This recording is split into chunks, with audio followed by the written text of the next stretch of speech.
नमस्कार welcome to electrical Lentek YouTube channel एक नुआ भिडियो आपको स्वागत।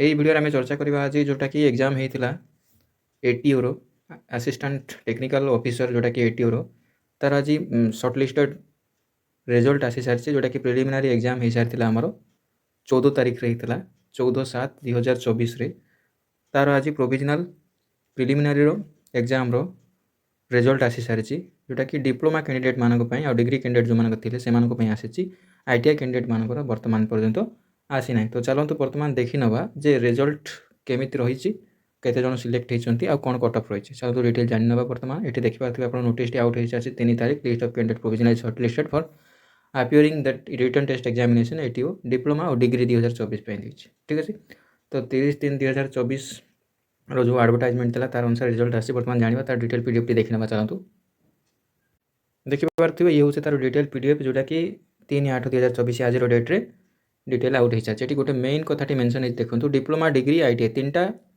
क्वालिफिकेशन रो कैंडिडेट अप्लाई करते बर्तमान आईटीआई मानकर जो एनटीसी और एनएससी एमानकर प्रिलिमिनारी एग्जाम रिजल्ट आसी ना यहाँ अलग सेपरेटली रूप से अलग आसो जल्दी ही प्रकाश पाइब ठीक अच्छे। बर्तमान डिप्लोमा डिग्री कैंडिडेट मानकर प्रिलिमिनारी एग्जाम जोटा कि सेम डेट्रे ही होता 14/7/2024 तार रिजल्ट आउट हो सारी बर्तमान। तो जाना बर्तमान केते जन कैंडिडेट सिलेक्ट होती ये देखो बर्तमान आगू जाना आज नोटिस पूरा डिटेल देखना देखो। हाँ आ गए कथा मन रखुता पूर्व जो मैंने सिलेक्टेड हो सारी यहाँ भी ओएसएससी तरफ नोटिस हो सारी जे केबे तार एग्जाम हम ये देखो डिटेल मेंशन है 2 सेप्टेम्बर 2024।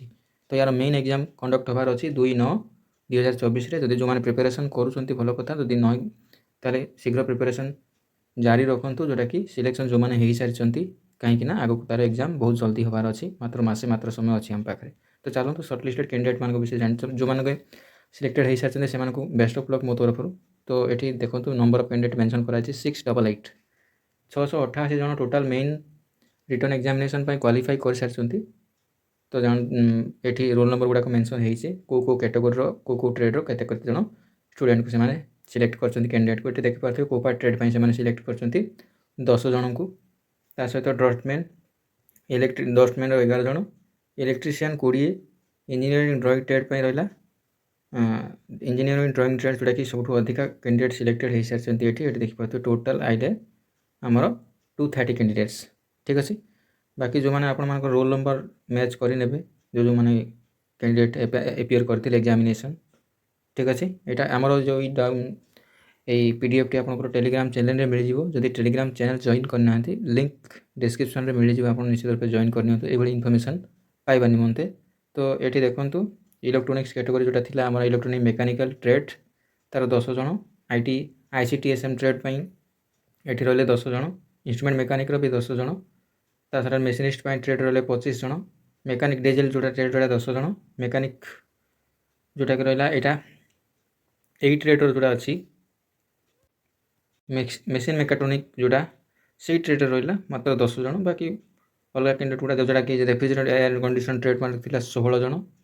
तो यही भाव में से सर्ट लिस्टेड कैंडिडेट का पूरा लिस्ट जारी कर सारी यार डिटेल पीडीएफ टी आपको एसएससी साइट पाइपर नहीं तो आम टेलीग्राम चैनल आपको मिल जाव। तो ये हूँ सर्ट लिस्टेड कैंडिडेट मान लिस्ट ठीक अच्छे समस्त कैंडिडेट मान लिस्ट ये जारी हो सारी आप वीडियो को पोस्ट करके आप निजर रोल नंबर को सर्च करदे पारे नचेत पीडीएफ टी आप टेलीग्राम चैनल में आमर मिल जापर ठीक अच्छे।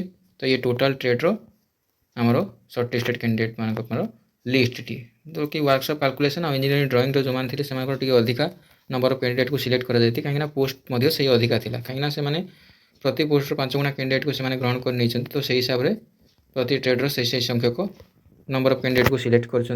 हाँ ये आ गए जिन मन रखिए आपने देखो ये कौ माने केते कट ऑफ जाइए ट्रेड गुड़ाक से मेंशन है देखिए को ट्रेड पर केते कट ऑफ जाइए पूरा डिटेल मेंशन है कोपा जोटा कि यूआर कैटेगरी जो मैंने जाइए 95.5 जाइए एक्स सर्विसमैन मान 86.5 बाकी तो UR women's SCBC M post नाला तेणुक से जारी करा जाए ना। बाकी ड्रट्समैन जाता 99.5 इलेक्ट्रीशियन सब हाएस्ट कट ऑफ जाइए जोटा कि 113 यूआर वोमेन मान यूआर 90.5 एससी 88.5 जोटा कि एससी एससी ना ये सीट तेणुक ये मेंशन करना सब हाएस्ट कट ऑफ जाइए इलेक्ट्रीशियन एक्स सर्विसमैन मान 77.75 इंजीनियरिंग ड्राइंग 103.25 इलेक्ट्रोनिक मेकानिक थिला 110.5 पूरा हाईएस्ट कट ऑफ जाइए।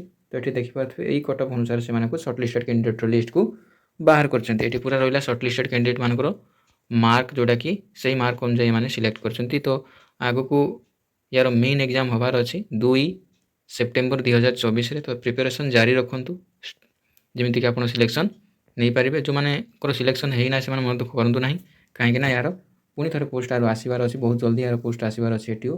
तो प्रिपेरेसन निश्चित रूप से जारी रखु जमीक आपने निश्चित रूप से आप सफलता पाइपर। तो आशा करुँच वीडियोटी आप हेल्पफुल होती। तो वीडियो को लाइक करूँ, शेयर करूँ। धन्यवाद।